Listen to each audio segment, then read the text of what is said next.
Good everyone, Organizer, and today we have a sub request by, well, his name's Troll Gaming, but we refer to him as Munchkin on the Discord. And today it's for the F4U-1C. Now, I used to have very few memories of this aircraft, and obviously I remembered actually taking this aircraft into AirRB at one point. This likely was for an event, and likely that event didn't count towards an AirRB play, but I never actually liked this aircraft at first. But then, obviously, once Munchkin requested the aircraft, I was like, 4.7, it's a 1A Corsair, and it has quad 20mm cannons, which are very effective, but is this thing going to work, or is this thing going to be a bit of a dog? And it turned out to not be a dog, it just takes time. So the F4U-1C, I'd only flown one battle in this aircraft to get back into the swing of things, and well, as you're going to see, this is going to be a bit of an unusual sub request because, well, Munchkin didn't mind this happening. We're actually going to be using a replay for this one. Munchkin doesn't mind that, and, well, he wants to see what I got up to in it. And like I say, if it's something I haven't flown for a while, I will certainly take, or ever in this case, I mean, well, ever in Air RP, I should really be precise. I spaded this aircraft in Air Arcade. Um, to put it simply, I will take out an aircraft for a few flights to grow accustomed to it, to get used to it, and learn its tactics. And obviously, the Corsair I already know, but obviously this is a 1A airframe at 4.7. It's going to probably struggle. But as it turned out, this was not the case. Now, obviously, compared to your contemporaries, you're not exactly the best climber, you're not exactly the fastest thing on the board anymore, and you certainly won't be outturning as much as you might think. Now, given the gun's firepower, this aircraft does need this sort of BR, but at the same time, I'm pretty certain this aircraft could drop to 4.3. Now, to some of you, that may sound like a recipe for disaster, but hear me out. This aircraft sits at 4.7. It gets updated a lot to fight 5.7. Doras will blow this thing out the park. 109 K4s will blow this thing out the park. And at least at 4.3, the worst it will fight is a Dora 9 or a Dora 12, and you might be able to put up a fight against those. I mean, at least it doesn't have to fight TARS anymore, which used to be 5.7. But think about it. Finding a TAR in an F4U-1C, that's not exactly a fair fight. I mean, maybe at long distance shooting you might, but in every other aspect, the TAR will kick your ass. But obviously nowadays you don't have to fight those. But that was mainly what threw me off the F4U-1C and why I spaded it in an arcade. But after taking it out, I think it can do fine at 4.7. The problem is you need to know discipline and you need to know the bird. So it's quite an unusual aircraft to say if you should fly or shouldn't fly. I'm personally going to go with a no, unless you are used to the 1A airframe. But if you are used to the 1A airframe, this thing might be a good challenge for you. So let's jump into the replay and let's take a look at, well, what I got up to with this aircraft. So obviously, as mentioned at the start, this is a replay sub request, which is something I don't tend to like doing unless it's a great battle and I recorded it and some technical issue happened or something. But I mean, at least this gives me the chance to skip most of the climbing stage, because this aircraft does take for a while to climb, for those of you that don't know. Because the 1A airframe is not exactly... It's not exactly a homesick angel, let's put it that way. So in this battle, Flight's in his F4U-1C, and Harry's out in his XP-50. He's being an arsehole, which, to be fair, with the amount of times I've flown that thing during the event, to get started and obviously do my dailies and stuff, I'm personally not surprised, and to be brutally honest, I'm surprised that I didn't get called an arsehole as much as I did by Flight or Harry in this case. So as you can tell, I'm skipping the climbing stage because it does take me a long time to get to altitude, just over 6 minutes to get to the combat altitude.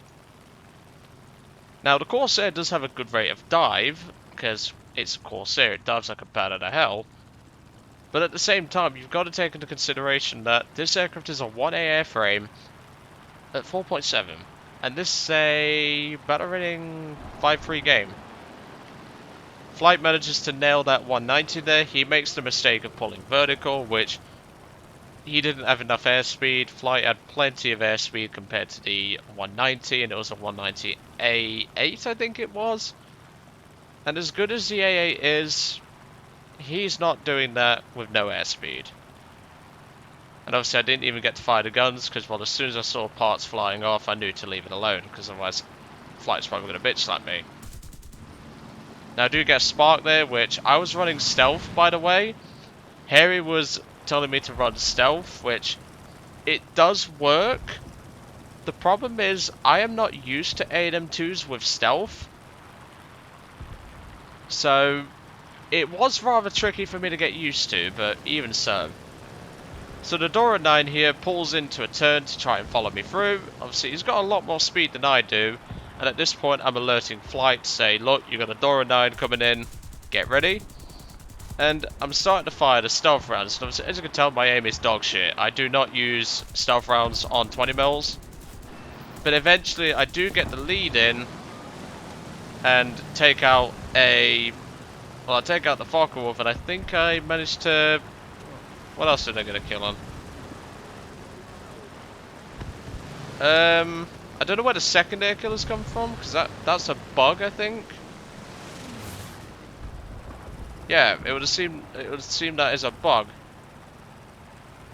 Oh, sorry, no, it's not a bug. That was the 190 Dora and the 190C, because turns out the 190C burned up.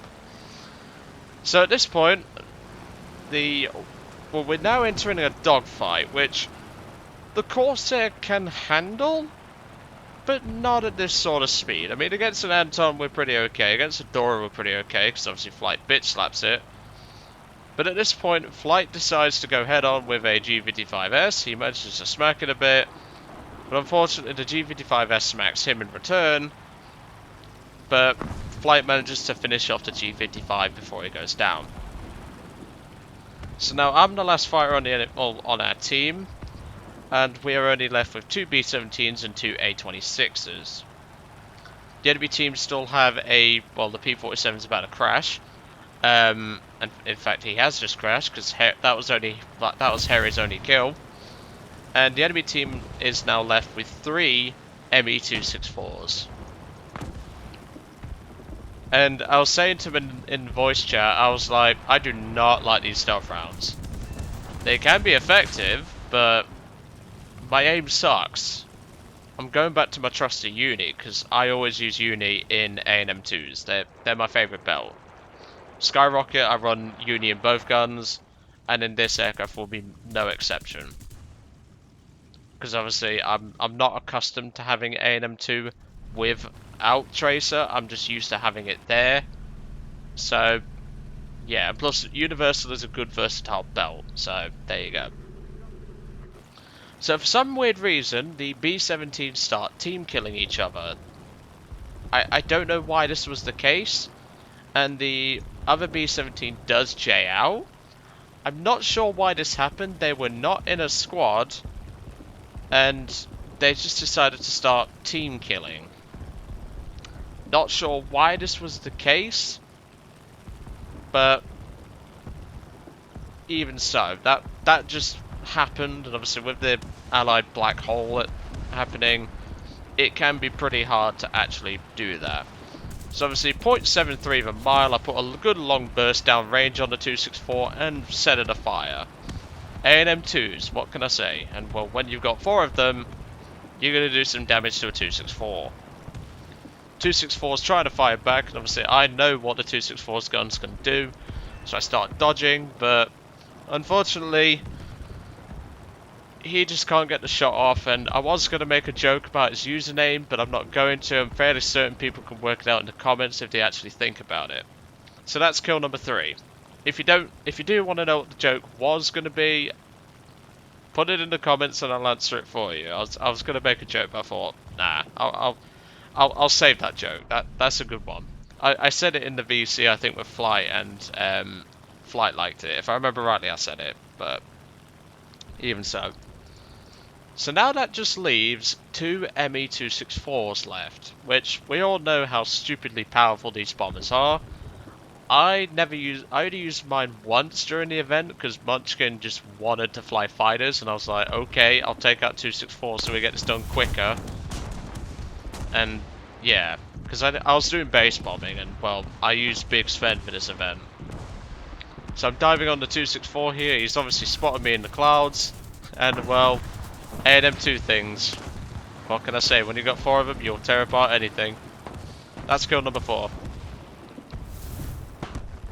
Now, the last kill I'm gonna get is probably a dick move to some, and to be honest, I considered it a dick move.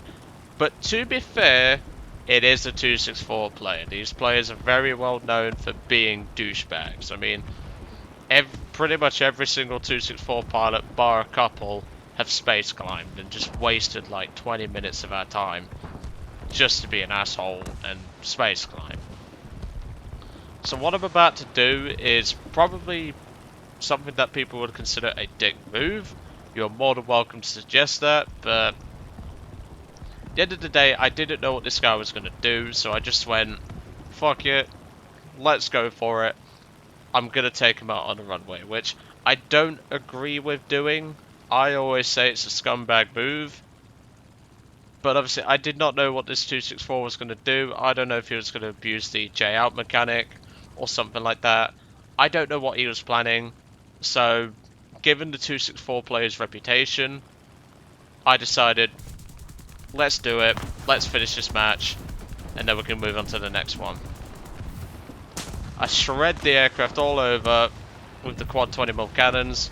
I get my ace, and obviously the flak is currently tearing me apart, but that's just flak. And I use the speed I built up in the dive and just keep on going. Because, well, that's just what you have to do to escape AAA. But at that point, the match pretty much ends. 264 is still on the runway, but I just make sure the aircraft stays there and just make sure it can't repair. And obviously, typical with replays, we have a sound bug, because, well, Gaijin never fixed them. So, like I say, this aircraft feels pretty good to fly. The problem is that it's a 1A airframe at 4.7, but as shown here, it can work. You just have to know what you're doing first. That's why if you are going to fly this aircraft, please do fly a 1A airframe, and, well, you'll get most of what you will find out of a 1A than you will with this aircraft. But at least with the 1A, you can learn the aircraft and see how it would handle that sort of BR. But anyway, I'm going to let you guys off. I hope you enjoyed today's sub request. Obviously, apologies for it being a replay, but Munchkin was fine with it. And obviously, I wanted to show what this aircraft could really do, even if I haven't really flown it before. And well, I'll catch you all on the next one.